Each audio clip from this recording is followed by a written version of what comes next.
Hello, and welcome to the House of Kanaz. My name is Stephen, and it is July 2nd, 2026, as I record this at 12:20 p.m. Eastern Time. And the month of June was very intense for me. Intense in that my schedule was very full. I had a lot of things going on, and a lot of milestones and projects that were reaching their deadlines that month. And my energy was focused on that. And I've been reflecting on this month of July for at least a year. And I want to talk first about that because I think that when when I've thought about this month of July, it's been difficult for me to really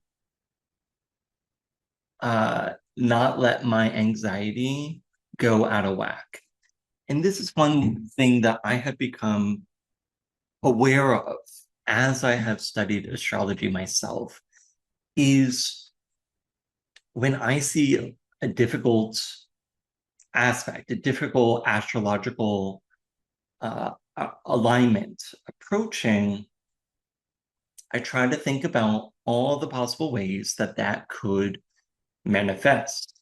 And then, of course, my mind wants to focus on the more difficult possible representations or manifestations, and then think about how am I going to survive that? Now, I think that that's a useful exercise to a certain degree. And I think that it's important to also like take a step back and like recognize um, this anxiety. And this is something that, again, whenever I deal with any form of divination, let's say, at the end of the day, whether it's astrology, tarot cards, meditation, all of these things point to you having to deal with yourself. Like there's no like you can't escape yourself. And you really have to come to terms with certain aspects of yourself and then do the deeper diving of like, well, why am I having this reaction? Is this reaction connected to something that happened to me in the past? Is this something that is trying to protect me? Has it actually worked in protecting me? All of these questions, right? And I think that just opening yourself up to this self exploration is really important. I think it's a byproduct of any of this work, right? You're going to start thinking about yourself. And for instance, when I think about my astrological chart, and when I started actually taking the time to read astrology books, like I've been into astrology since I was a teenager, but then when I started sitting down, reading books, and really understanding it from an archetypal landscape, right? What I did is I would just focus on a single planet. Like I have my sun in Pisces and really focus on that and then think about all the different ways that that shows up in my life. How do I actually, if our sun is the thing that we are striving for, like yes, it's our energy levels, but it's also one direction that we are striving to be in this life. And how is that present in my life? And I think that when you sit with your astrology chart, and again, there are periods of time where I just will have a realization of like, oh, this is that planet or this is that aspect playing out in this way. It's something where I'm always coming to better understand myself. Okay. Now, the thing that I've been thinking a lot about, and I'm gonna see if I can share my screen in case you are watching this, is so here's the astrology of today. And what I have been, one of the things that I have been thinking a lot about is this conjunction between Mars and Uranus. And so often when this happens, this is just random acts of violence, like Luigi, Mangione, or the car on fire in Las Vegas. Or like a car running through a crowd, like just random thing. And so the fact that this aspect is happening on the 4th of July, essentially, let's see if I can, on, it becomes exact, I believe. Let me do this. Where is it?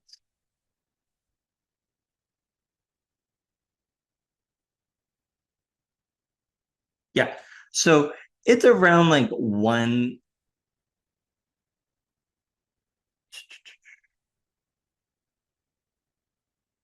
yeah, between like 1 and 2 a.m. on the 4th of July. So like on the East Coast is when this becomes exact. But typically what I have noticed as I have been studying transits in real life is typically as Mars is approaching, Uranus or Saturn or Pluto, usually like a day or two before that, the mathematical exactitude of the conjunction, usually there's some events, some global events. And so I've just been thinking about like the fact that this is happening on the 250th anniversary of the Declaration of Independence. And this is one of the strangest, to me, this is one of the strangest 4th of July events, 4th of July, like periods of time that I've ever witnessed, in that I feel like there's just this sentiment across the country. Like everyone I talk to, it's there's not a celebration. It is not a time of celebration. I and you would think be a quarter of a millennia old that there would be way more um, celebration, pop and circumstance, whatever you want to call it. There would be way more excitement. And to me, the feeling, it's very subdued. It's very subdued, and I find that very intriguing. Now, this aspect that we have of Mars and Uranus on the 4th of July, I'm like, what is that actually? What is that gonna? How is that going to actually show itself? Like the fact that it's happening on the 4th of July, in my head, I'm like, is there going to be some attack? Some surprise attack, and that's where my head has been. We're also going through a heat wave, so it could just be like random fireworks because it's so dry outside, spark a fire. And it could be something like that as well.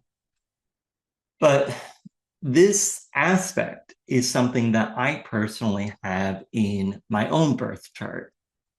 And so this is something I think that's really interesting is like whenever you have um a difficult aspect, and I would say Mars and Uranus, as I have reflected, as I've thought about my astrology and how my life has transpired, um this Mars and Uranus has really affected every part of my relationships. It exists in my seventh house, and so it really ends up showing itself up in any close relationship in which Uranus wants to do things differently. Like wherever you have Uranus in your own chart, this is where you personally want to do something differently than the mainstream. And this is a place where you may have a lot of inner conflict of like you're being forced to do something um, in a way because of society, but within you, there's a conflict because you don't want to do it that way. And having Mars and Uranus, like the way that you move through life, how you do things is Mars.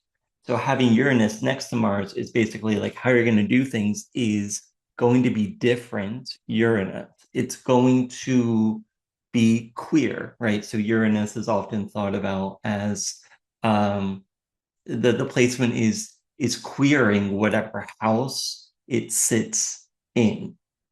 So the facets of that house you want to do differently. And whenever you have like a difficult aspect in your chart, it's always interesting to take time and see, okay, when are we going to experience that aspect again? How do you feel? How are you noticing other people feeling as that aspect is approaching?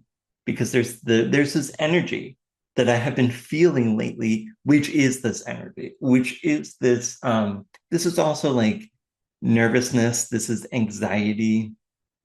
Um, because Uranus does affect our nervous system as well. And there is this feeling, this palpable feeling that if you say the wrong thing, or how do I say this? Something could Someone could like unexpectedly get really angry with you over something that you did not expect at all. Like a little a little conversation kind of gets blown out unexpectedly. And again, that's another way that this aspect has played a role in my life in that bridges have just been burned all throughout my life, like just unexpectedly, like being really good friends with someone. And then at some point, just now we don't see each other, we don't talk to each other. And things just going up in flames really quickly and unexpectedly. And I think that that's what I'm been anticipating. And I've noticed that like I've been anxious even in recording this episode just because of this period of time of like sitting with this energy, the unknown. And I think that that's part of life is really coming to terms with the unknown. There's so much, most of what exists we don't know, and we have to come to terms with the fact that we see things only from our perspective. And there's certain tools like science, like math, that provide or language, if we want to go even more broadly, that provide a way for us to build bridges and connect um, on a humanity level for progress, for growth, for just communication. But the point that I wanted to talk about here is that, again, no matter what discipline you're in, right? And let's talk about astrology or tarot. Um, How do I say this? Let me talk about tarot. And I'm gonna just say, if I take any card from the tarot, and if I take, let's see, for instance, like the Nine of Swords. This is a card that has been coming up a lot lately when I'm trying to gauge on July. So one of the readings that I gave myself, or try to like understand about July, this is one of the cards. Now, is this card reflecting how like my anxiety and my feeling? If you look at this card, there's just blood that's dripping from these swords. And there was a period of my life in which every time I gave myself a card reading, I got this card. And that was when I was going through a really bad breakup, and I wanted the difficult feelings to subside and pass quickly.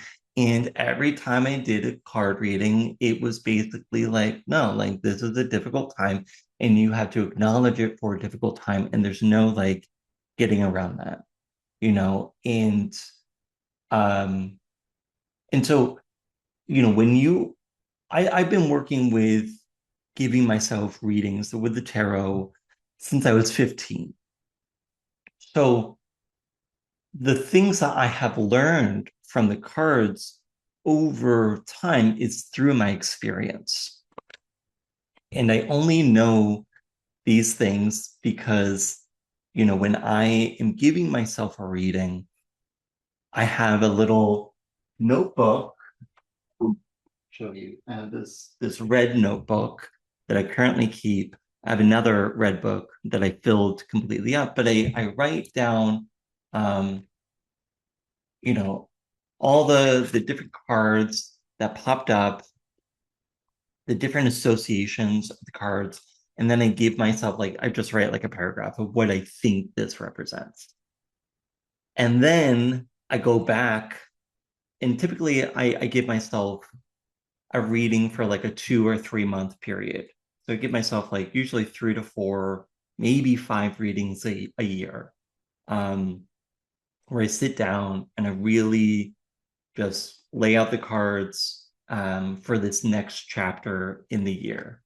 And I haven't done that work. Like, I just feel like the end of June was the closing of a chapter. And now that July is starting, for me personally, this is like a start of a new chapter. And I want to ground myself into like, what am I trying to accomplish in this phase of time, and what's this chapter? But anyway, our understanding of our cards, like the first thing that you typically would do is when you're learning cards is you have a book. Like typically when you get a deck of cards, it will come with a little book. And then you understand like from that author's perspective, how are they viewing this card? What are some of the representations? But like again, when you do tarot, like if you're doing a Celtic cross, every card, every position has a meaning. So that position meaning has to be layered on top of the card meaning. A lot of times when I'm doing just like random card pulls on here, I'm not assigning particular meaning to the position. I'm just getting cards and kind of assembling a general sense from the cards. But if I'm sitting down, I'm doing these different spreads, and perhaps I'll show an example of this at some point. But like for instance, I remember one time I gave a reading to a friend, and we got this card, this hanged man, and he was all freaking out. Like maybe it was the name, the hanged man. And to me, I was like, oh yeah, this makes sense. This is where you are, right? You're in a position in which you cannot it's not good for you to make a decision. You are in a position in which you kind of need to continue doing what you're doing, observing, maybe making plans, or thinking about future decisions you want to make, but this is not a time for you to make decisions. It's a time for you to observe and obtain data. That's what the Hanged Man to me is representing. And if you look at this card and you see that like from his crown chakra, you're having this image of snakes, at least this is how I see it. Like from the crown, this image of snakes is being shown. That is about, again, snakes is about transformation. So you're transforming your mental thought, your spirituality, whatever, right? Like this is a time that is really mental. It's not physical. And what I'm trying to say, the bigger message I'm trying to say is that we only know what we know. And when I am like, okay, astrology, if you get a reading from me versus if you get a reading from a completely different person, there's going to be some overlap in what we say. But every person has different things that they end up focusing on. Like some people, they want to focus a lot on the nodes and they want to give a whole reading focused on your soul's journey, for instance. And when I'm giving like a birth chart reading, like I don't focus on the node. Like I may say a few sentences about the nodes, but it's not the centerpiece for me. And so every person has their own way of approaching a chart and crafting a story from the chart. And that is like the way that you like the reader, when you're getting a reading, you also have to recognize that that reading is it's let's say this, it's subjective. It is imbibed, it's imbued with like the reader's perspective. And so my relationship, like for instance, like as I have come to terms with parts of my chart, like the Mars and Uranus, right? I see when I see that in a chart, and there's been a few times when I'm chatting with someone and I'm like, I know that they have a Uranus aspect. I can feel it, I can sense it. I know from the way that they carry themselves. I can sense it now. And then I'm like, can you give me your birthday and birth time and birth info? And then I put it in my program and I'm like, yep, yeah, you have a Mars Uranus thing. I can, like, as I become so aware of this myself, I can sense these really difficult aspects in other people. Um, Again, it's not 100%, but I've been surprised. And similarly, you know, I have a lot of things going on with Neptune. And so as I get to know people and, they start telling me about this endless desire for merging themselves in a love relationship or whatever it is, right? The Disney princess fantasy. I know that there's Neptune issues going on there. So as I become more comfortable with my chart and understanding how I have evolved from the initial conditions, because I feel like the chart is, yeah, like this is what we're born with. This is the energy that we must learn how to master. Okay. And some of those difficult placements, you develop maladjusted coping mechanisms to deal with them when you're young. And I believe it's the job as you grow up and you become aware of these coping mechanisms to face them and to really question, is there a better way to do this? Like now that I'm older and I don't have to depend on my parents for survival, are there other ways that I can deal with this aspect that um, that will serve me better, that won't that allows me to exist in my authenticity and not take automatic defensive positions. I mean, of course, I'm going to still defend myself, but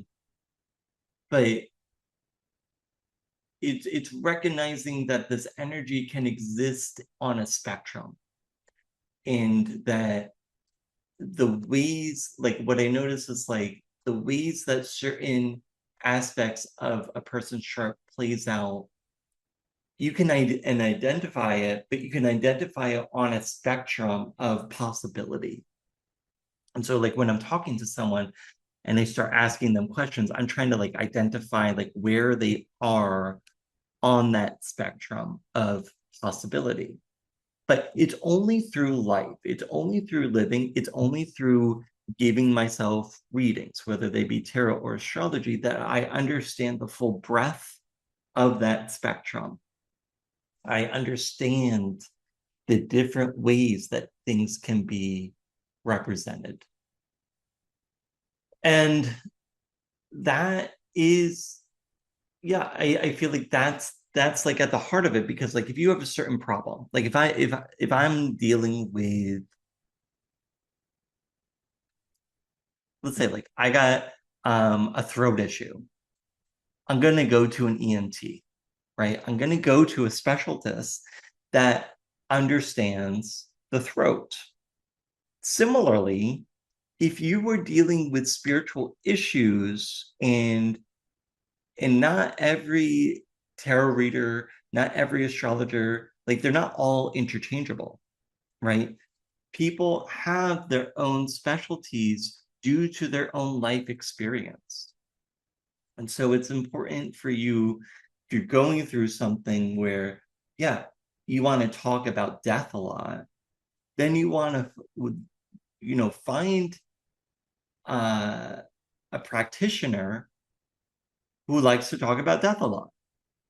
And like I have certainly studied with people who focus a lot on romantic relationships. I couldn't give a shit about that. Like I don't think that that's the meaning of life, is to be seeking out marriage and romance. Like I think that, yeah, that's not at all what I care about. And I'm interested more in like personal growth. And sure, like I can look at a chart and someone's like, oh, you know, when am I gonna meet someone? I know enough that I can say like, oh, maybe look at it this time or that time, right? I can have those conversations. It's not the thing that I find interesting. And so this is where,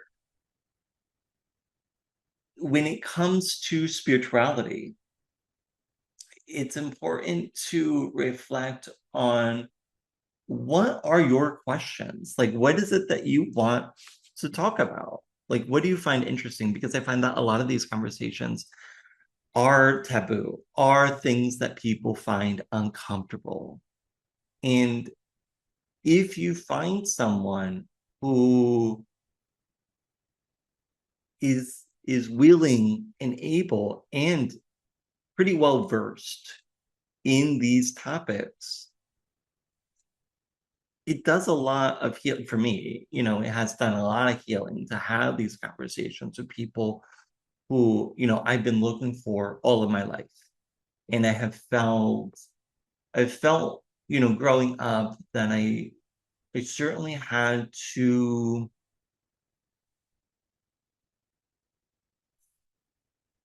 I gave an air of being chill and calm. And I think I still give that to people who don't know me. And I think that that's because I have learned to kind of problem solve on my own. I've had to learn how to handle my problems on my own. And so I don't often go to a lot of people with my issues. And when I do, maybe it's often from a point of like, this is what I'm dealing with. I'm not looking for a solution. I'm just looking for you to understand like who I am at this moment and the problems, because I honestly believe we are always dealing with problems. And I think that that's the point of life. Like there's always problems to solve. If there's no problems to solve, what the fuck are we doing? Like, what's the point of all of this? I think to me, there's always something that am thinking about. And not to change the subject, but like, but we have this ability to control what it is that we are thinking about. We have this ability to focus or redirect ourselves. And I think it's important to give ourselves that reminder and that license to redirect things. Now, sometimes what I do find, and most of the time, people abuse that in an avoidant way, where, you know, like for instance, I can recognize the problems I'm going through, and every day maybe I sit with those problems for an hour or two. And then I have other things in life that I need to do, that I need to attend to. So I do that. And I've gotten this feeling and this comment of like, people don't think that my problems have been difficult because I've been able to um, persist in, despite them. And to me, I'm like, well, it's either that or death. Like at the end of the day, like it's either that or death. And I have just chosen to live. That's so, like and I think that people get in these traps where they just identify always as the victim. Well, if you're always the victim, then if you refuse every solution, you won't allow yourself to find a solution because you're the victim. And I think that a lot of times people get stuck in this like identity of a label, identity of a victim or whatever, right? And I think it's only I see this all too often. And sure, it's an easy way to deal with this existence, but I think that it's ever so limiting to base your whole self around identities, to base yourself around a diagnosis. And you are more than that. And allowing yourself to be more than that. And because I have allowed myself to exist outside of certain identities, to expand out of these identities, to conquer my problems, then they weren't problems. Many people perceive that as, well, then they were problems. It's like, no, they were problems, and I found a solution, and then I moved on. And that's I think, and it's not like, oh, one day I just did this thing and everything changed. It's like, no, like there's something that happens, and I've been reflecting a lot on this. There's something that happens when you live by yourself. And I've been living by myself now for 16 years, almost 20 years. When you live by yourself, you have to face yourself. Like when you're with other people, you can put all your attention on another person. And you can do that in a way in which you are trying to act like a savior, like, oh, I'm saving this person. I'm giving all my energy, right? But then you end up playing the victim role because they're like, well, I'm giving you what I think that you want, right? They didn't ask for that, right? Like at the end of the day, you have to trust that people are going to be adults and know how to communicate and be like, okay, this is what I want, this is what I need.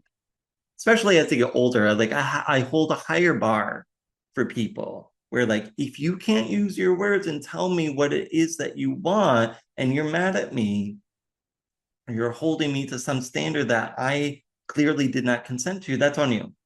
That's on you. And this has been a very long-winded, I forget all the words that I just said because it's just been a stream of consciousness. But this, the thing that's, I think, connected to all of this, the thing that I've been thinking a lot about is this idea of perfectionism. And I'm going to speak from the American perspective because I do think that like puritanical culture is alive and well in America. And this idea that like if you are a spiritual leader, that if you are giving any sort of spiritual advice, that you yourself must be perfect, right? And I do believe that you should be living like a life of that's moral, but again, morality is something that is determined by the self. So I do think that you should have principles in which you are living your life.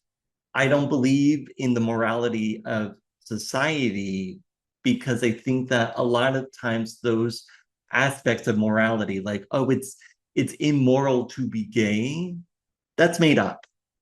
That's made up. So it's recognizing what are societal constructs that are made up to control society versus what are, like, to me, I think the guiding principle all throughout my life is really about do to others as you would like to be done to yourself. That's the simplest thing, right? That has been my guiding principle, right? Like I'm not going to beat someone else. I'm not going to beat someone up because I don't want to get beaten up. Pure the end, right? And I think about this a lot. And I think that a lot of times people, we're so influenced by our society and living by yourself. I recognize that when I have someone in my house, when I am with another person, I do notice times that I shift what I'm saying, what I'm talking about, right? Like, and I've become more comfortable being even weirder with other people. I've always been weird with myself, and that doesn't bother me. But it's always been this like this conflict inside of me of like I want to do something weird, but there's a compromise of if I want people in my life, then I can't do it that way. At least this is what I was taught as a child. And part of my work as an adult is unlearning that. So that is my specialty at the moment that I am focusing on. But going back to this point about spirituality, it's like, no, I think that spirituality is about being connected to yourself. It's like living in your truth. Religion is completely separate for me to spirituality because spirituality is about that inner connection. I am listening to myself and I am living the life that I want to live, and I'm not doing this like shape-shifting thing to out of survival, right? Like it's about living authentically. Like I think to live spiritually is living authentically. Um, and to that point, the problem that I have with a lot of spiritual creators is like I think that there's this perception that sex or sexuality is somehow tainted. And I think that part of my mission here is to say, well, sex and sexuality is part of humanity. It's part of our existence as humans. And so if we are going to be spiritual people, we have to accept our sexuality. And we have to, and that comes with all of the sexuality in all its variations, in all of its representations. This idea that, like, oh, you can only be spiritual if you're wearing like a white shirt and you're like behaving like a fucking pastor, it's bullshit. And I I'm going to try my fucking hardest to dismantle that belief, because I think that that really sets people back, because then what they're doing is they're seeking out these people. Like, it's, again, I go to readers myself, but you have to recognize that at the end of the day, you get to make your decisions. You have your own authority, right? You are the person who is in charge of your body. So you have the authority. And for too many people, like especially people that were raised in Christianity, like they give their authority away to people in power that they perceive, like a pastor or whatever, a priest. And and then they end up doing things because, out of social acceptance. So many decisions are made out of social acceptance. That's not living spiritually. That's not living authentically, IMO.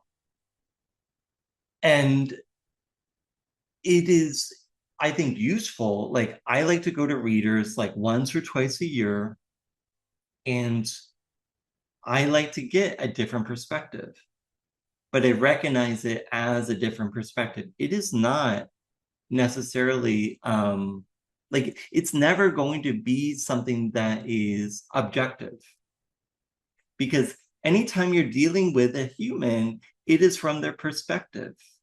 So it's always going to be subjective. It's never going to be like, you're never going to get advice from someone without their history, without who they are embedded within that advice. Whether it's intentional or not is separate, but like, that is just a byproduct of being.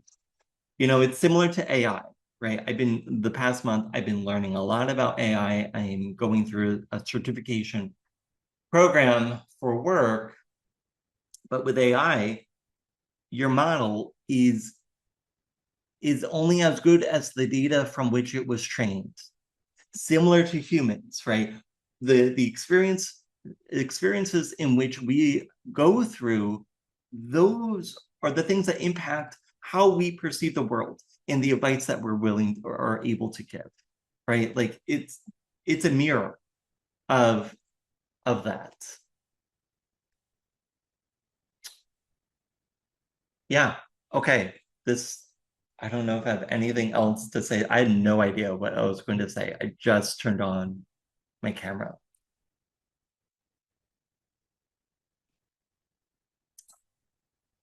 But I've been talking like nonstop for what, 40 minutes.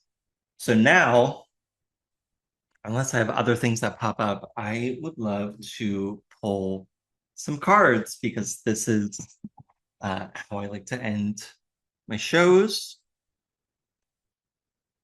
And I think, the first thing I want to do is just pull cards on the month of July.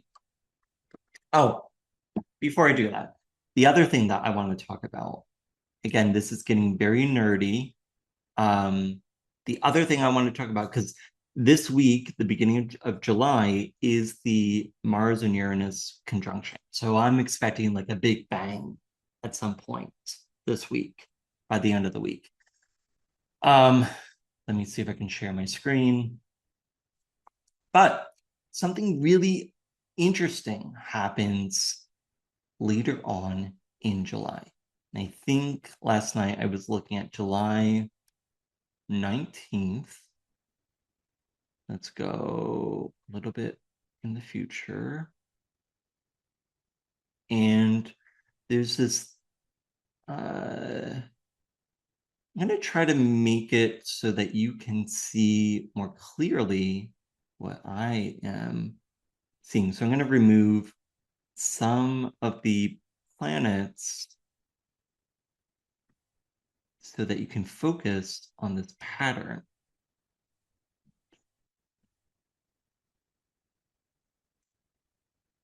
Yeah, okay.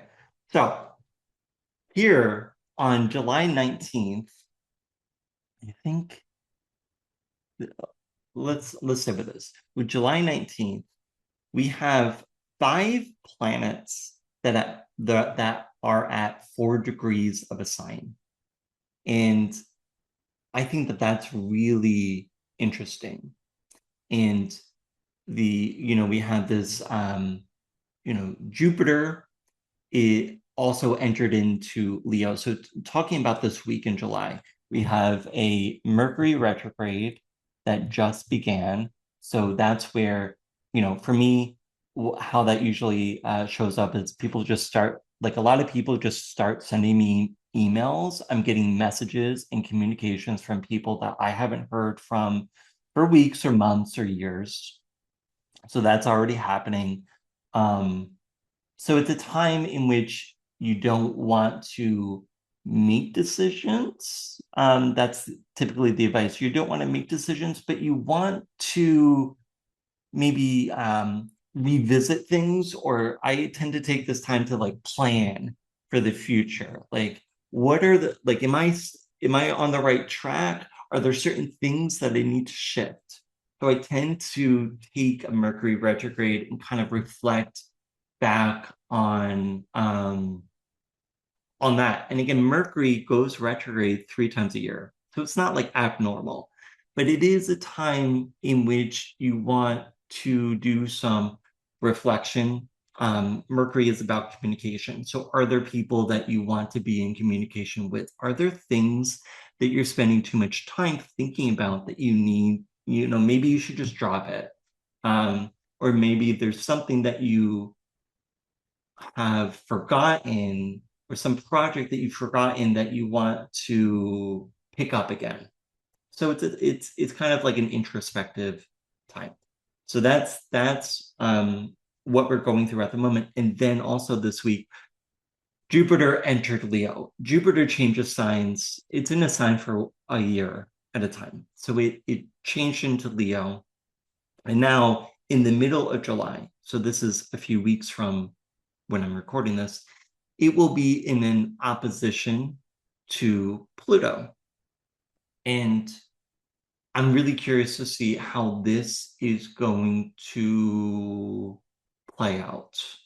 Um, because again, Pluto is a planet that often brings harsh lessons. It deals with our trauma.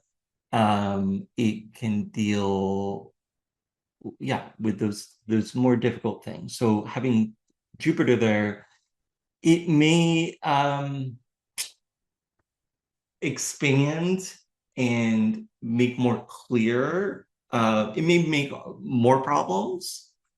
Um, I have no idea exactly how it's going to play out. But what's fascinating to me, I mean, no one alive has lived through this kind of configuration, in that we have this really interesting setup between the outer planets of Pluto, Neptune, and Uranus, in that they're all in sextiles and trines. Those are really beneficial, helpful aspects. So there is, like, if you just look at those planets, there is this possibility of like dreaming up a new world and dealing with like things from the past, like that coming to surface, dealing with it and transmuting it, and like really pressing the fast forward button and really moving through a lot of shit really quickly. But the way that that energy ends up unfolding, I think, is also dictated by the people in power. It's dictated by the constraints of the world. But then in the middle of July, we have um, 5 out of the 6 points of like a 6 pointed star. We have 5 planets in these positions, which is really spectacular. Like mathematically, like this is very rare. So that, we have at this point,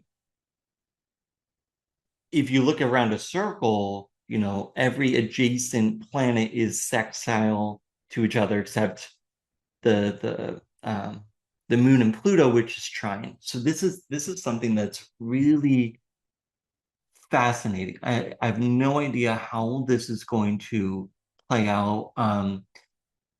And if you do, this is what's called Barbo's basket. So if you do some Googling on Barbo's basket, he was talking about this period of time being this great societal transformational time. And I think that things are coming to a head in society for a reason, right? Like the thing that I think about is the only way for you to let go of something, the only way for you to grow from something is first to hold that thing. Like, if I'm gonna let go of my resentment, if I'm gonna let go of my um difficulty with the situation, I first need to like really hold it in order to let it go. And so I think that when he was looking at this aspect, and I forget when he was writing, like, let's say like 20, 30 years ago, he was looking at this from a hopeful aspect of like, yeah, there's a lot of potentiality here. Because I would say that Jupiter opposing Pluto, to me, that's not necessarily that negative. Like, I feel like Jupiter there can really help with, with all the alignments here, can really help us deal with a lot of the uh, difficult things in American history that Americans have been bypassing. That's my hope, and that things come to light. And my prediction has been that like the 4th of July with the Mars Uranus, like that's going to be some sort of like fire explosion event that then starts unfolding some some things for positive change. Yeah. We only know, like, when you listen to a prediction, the predictions that people give are constrained by their imagination, and they're constrained by their own perception.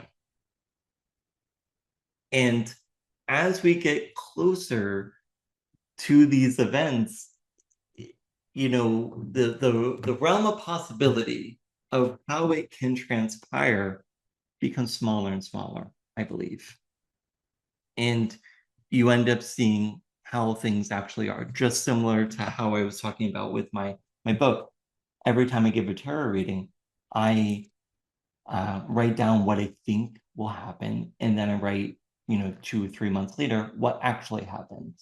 And I can then track the difference of how my anxiety perhaps was manifesting in seeing a difficult card, and then the more nuanced way that transpired in my life. But I am very curious about how the middle of July is going to play out, and I do think that this aspect at the 4 degrees, yeah, I would say that July 19th is like the best day, but because the moon moves so quickly, um, the moon will be at like 4 degrees of, Scorpio, for instance, and then you'll end up at this T square between, like, the moon will be the focal point of a T square between Jupiter and Pluto.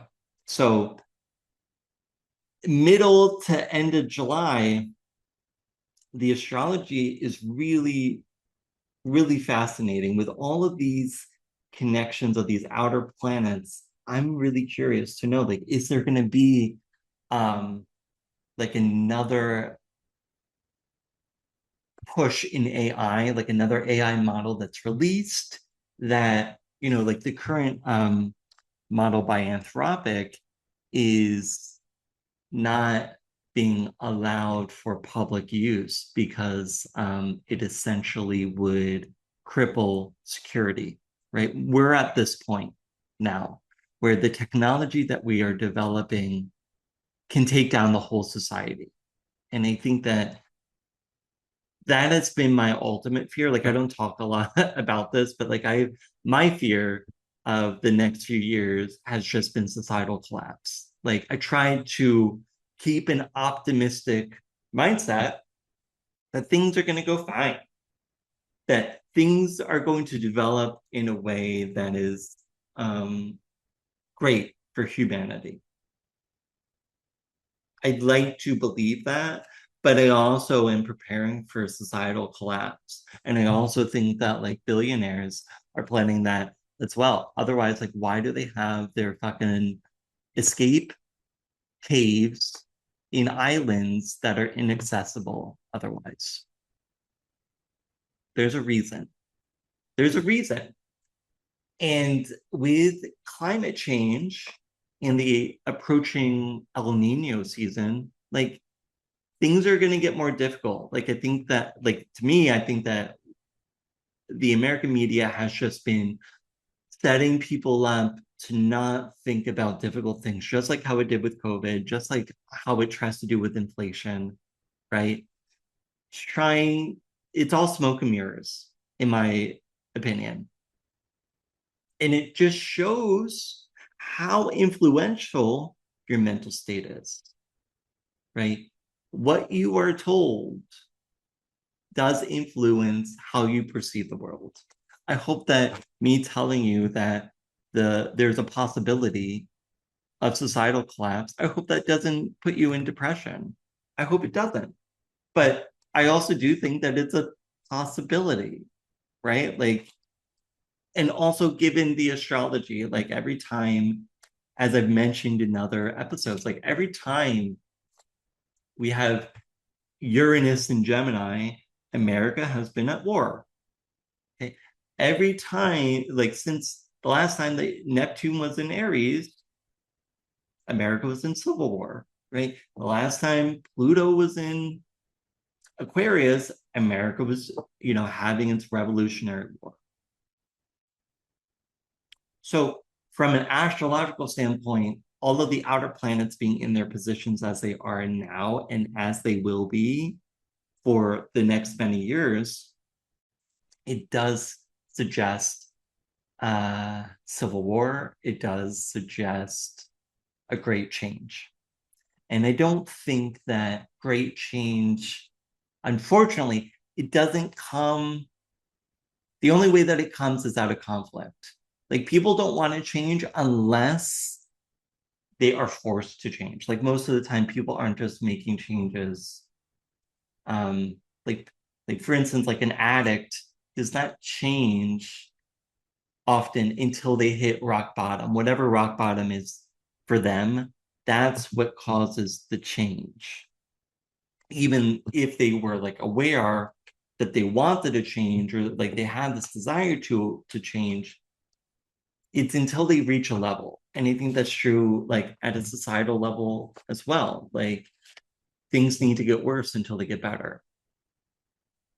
And how do we live with that? How do we live through that? All right, I am a ray of sunshine with that. I am going to pull some cards and see what we have for the month of July. And let me just say, if there's anything that you want me to pull cards on, like from a societal standpoint, from yeah, a global standpoint, write me a question. Like go to my website, thehouseofcanaz.com. There's a contact form. Fill out the form and submit a question, and then I can address it on a future episode. All right. So cards for the month of love.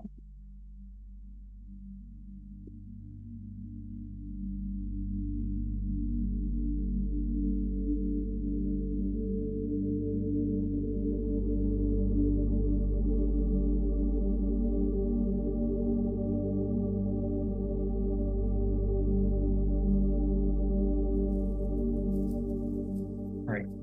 I somehow pulled two cards at once, so I ended up with five cards. And I'm going to just say that that's what was supposed to happen. And I have my Oracle deck, so I'm going to pull a few cards there. The reason why again, I haven't looked at my tarot cards. I keep them face down, as you can see, keep them face down because if I know the information behind what's through those cards, there's a chance that can influence the cards that I pull here. And so I try when I'm pulling the cards to be as uninfluenced by those as possible.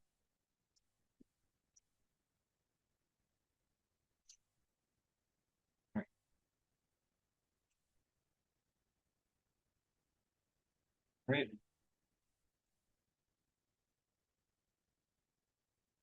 Let's see how this goes. All of my cards are kind of bunched up, and I forget what order I pulled them in. So it doesn't really matter here because I did not assign an order. I'm just getting a sense of what's going on.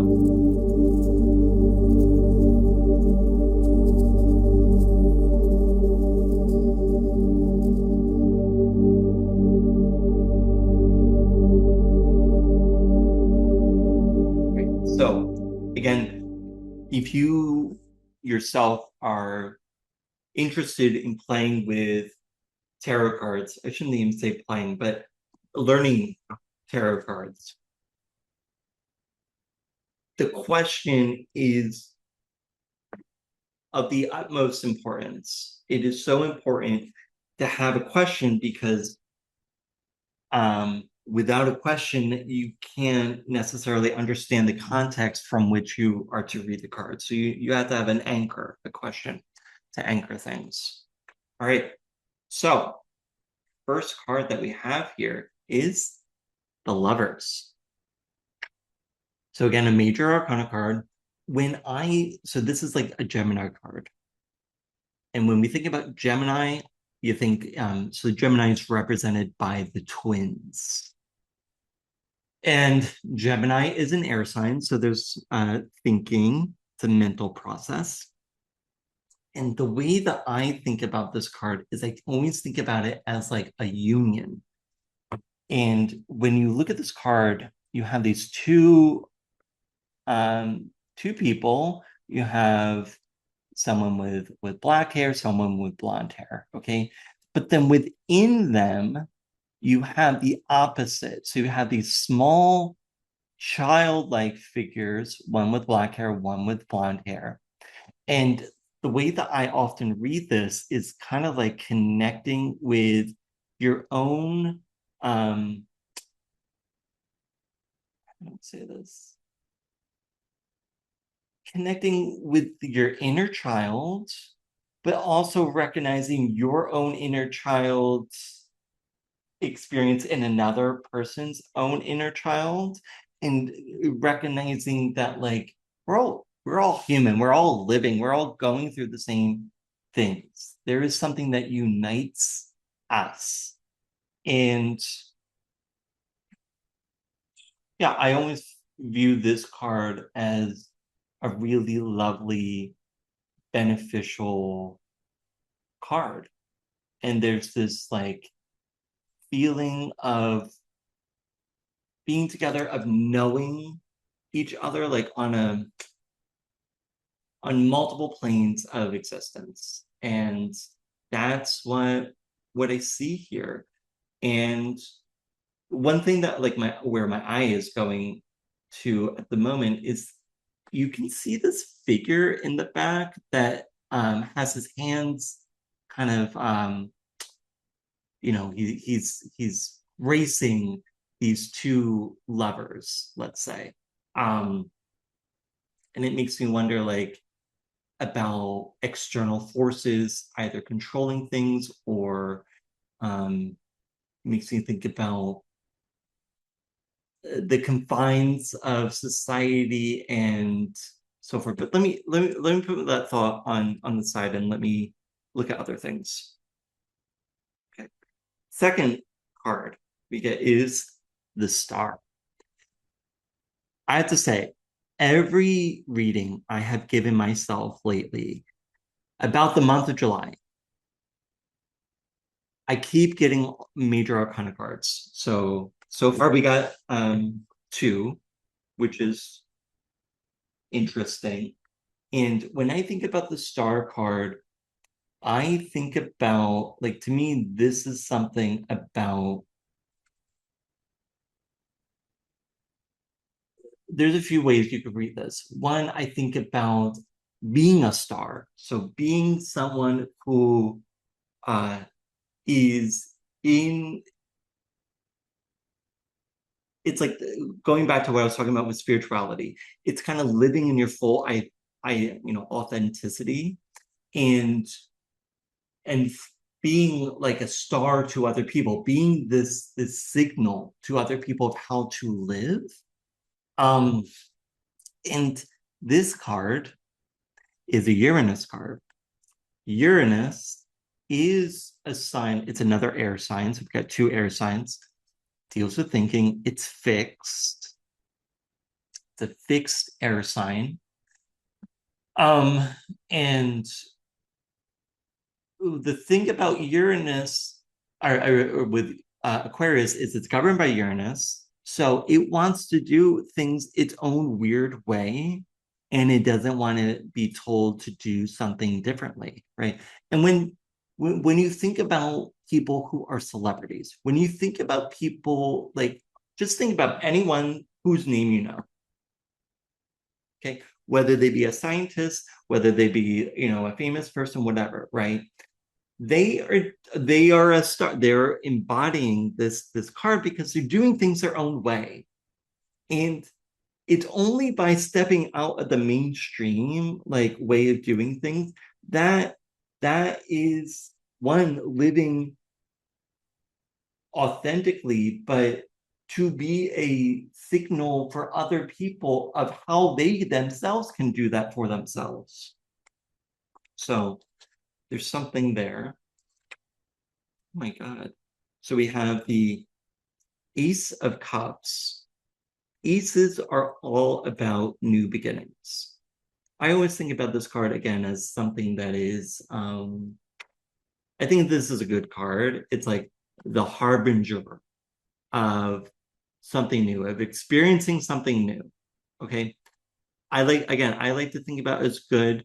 It could be the beginning of some shitty depression that you're going through, but you know, it can be whatever you want it to be.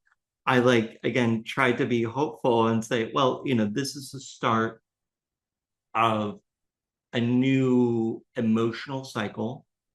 And I would like to think that this is going to be the start of something good, that we're entering a different emotional phase. That's what I can say, a different emotional phase. Whether it's good or not, again, from these cards so far, I want to say it's good, but there's something different. There's a change happening.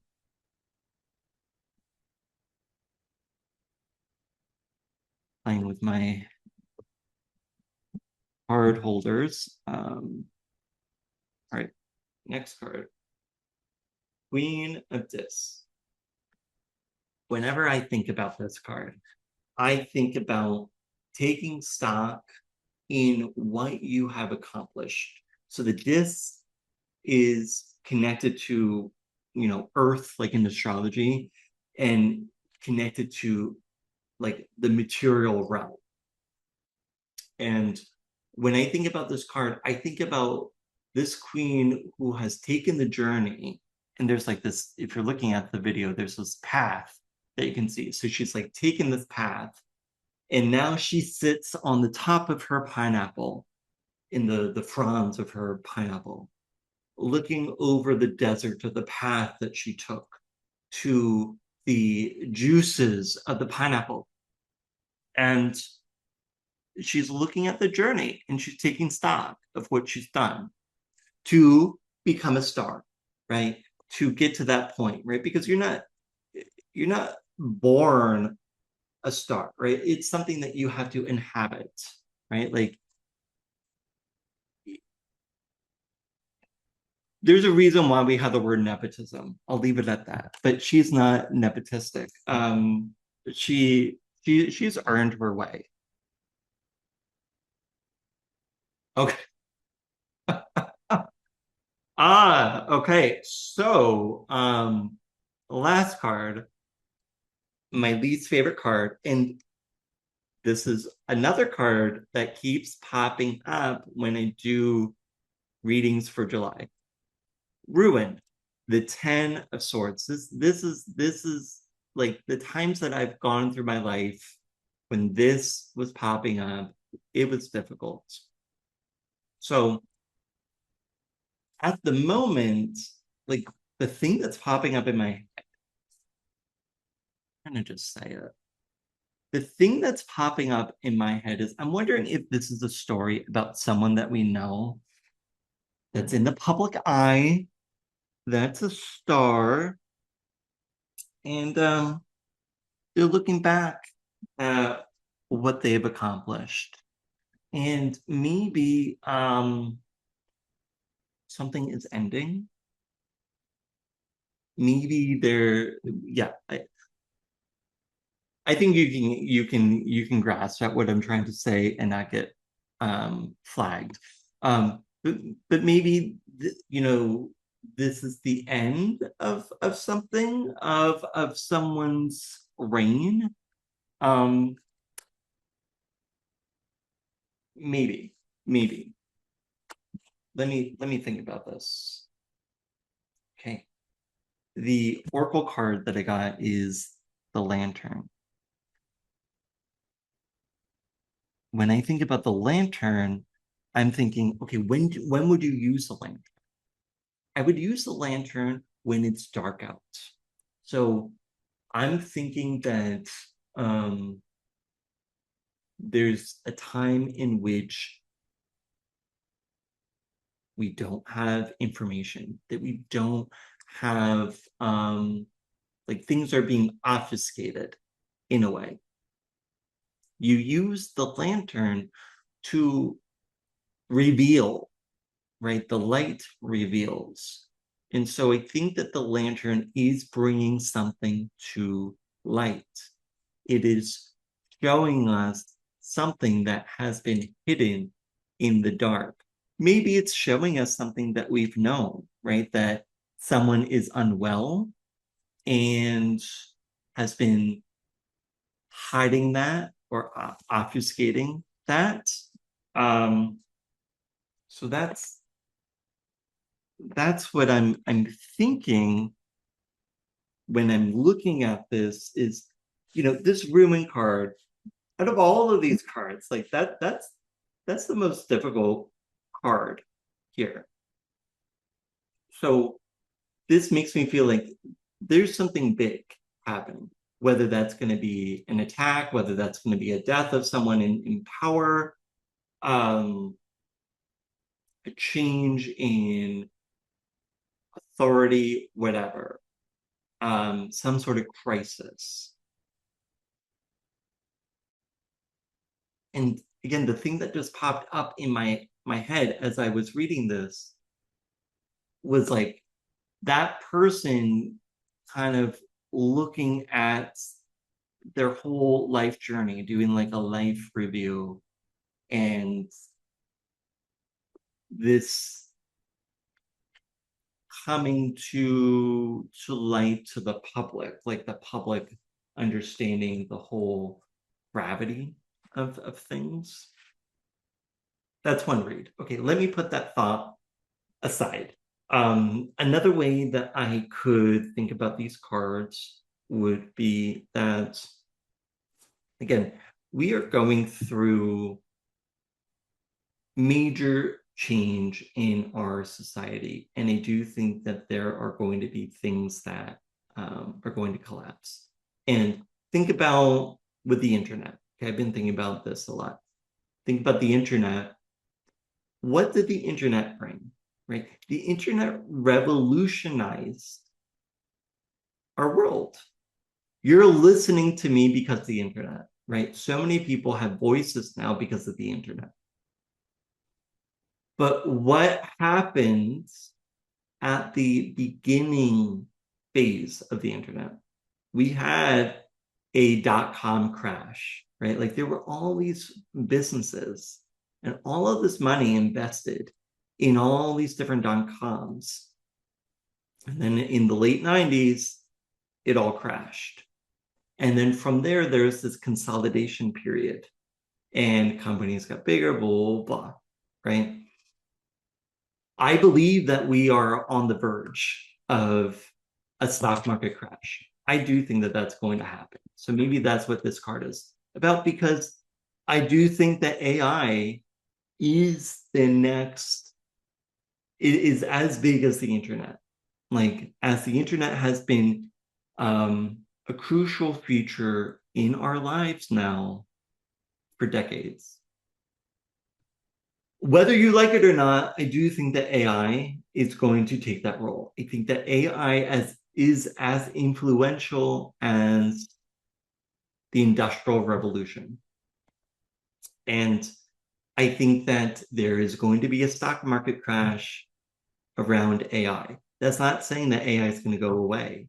Now, I do think that all of these different AI companies are going to end up being consolidated and there's going to be fewer players.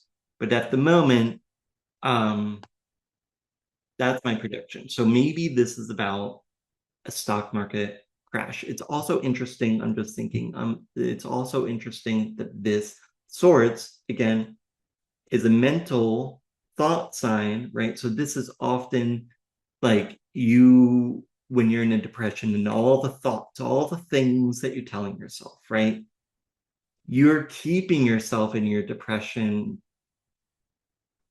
partly by those thoughts. And part of the exercise there is learning how to think differently. And this is where learning meditation, or, some people just, using drugs, whether that's prescription or recreational, as a way to introduce different thought patterns or different synapse connections in your brain to help find a possible solution out of the rut. But yeah, maybe this is a stock market crash. Maybe this is like people falling into ruin, falling into crisis, because at the moment, again, I feel like people are still optimistic that like the effects of the Iranian war, the war with Iran, are not going to have a major impact. Like, oh, gas went up just a little bit. I'm still of the mind that we have yet to really experience the consequences of our actions. So maybe that's what this is about. And maybe then this queen, if again we're hitting rock bottom, if we're getting to that point, this queen maybe is us recognizing how far we have gone. How do we get here? Really understanding the trajectory that we took to get to this new spot, and things, everything coming to light. And that then our job here is really to recognize, or to understand now, how do we move forward? What is our guiding light? And how do we each inhabit this how can we be ourselves? What is our truth in a way? Because at the end of the day, if I'm talking about America, the thing that America needs is it needs to somehow overcome its divisions.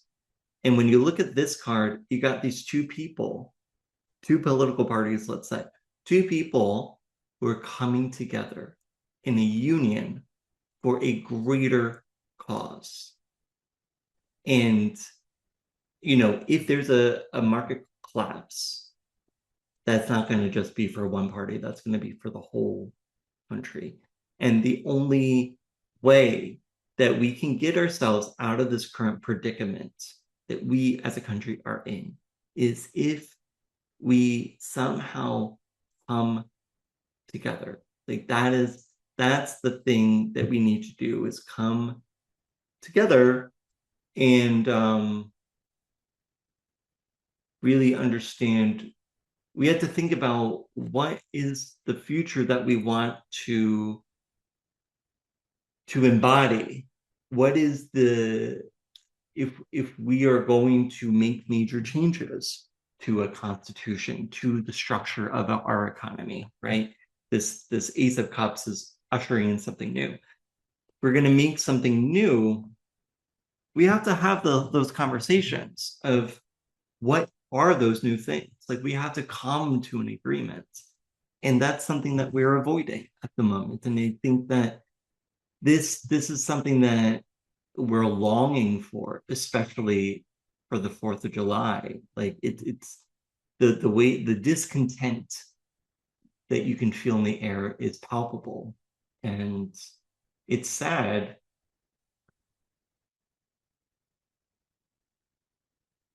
And it can only think that this card is like an aspiration of something that we're yearning towards.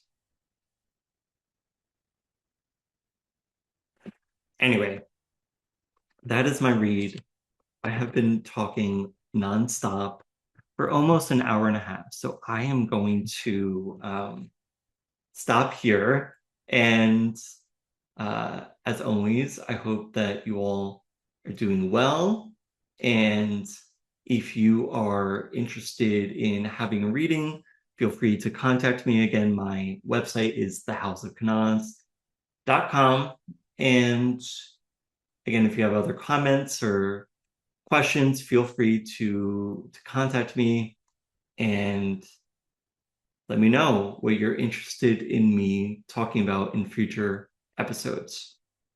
But until then, I hope that you have a good July, and I'm very curious to see how this all transpires and what the future brings. Take care.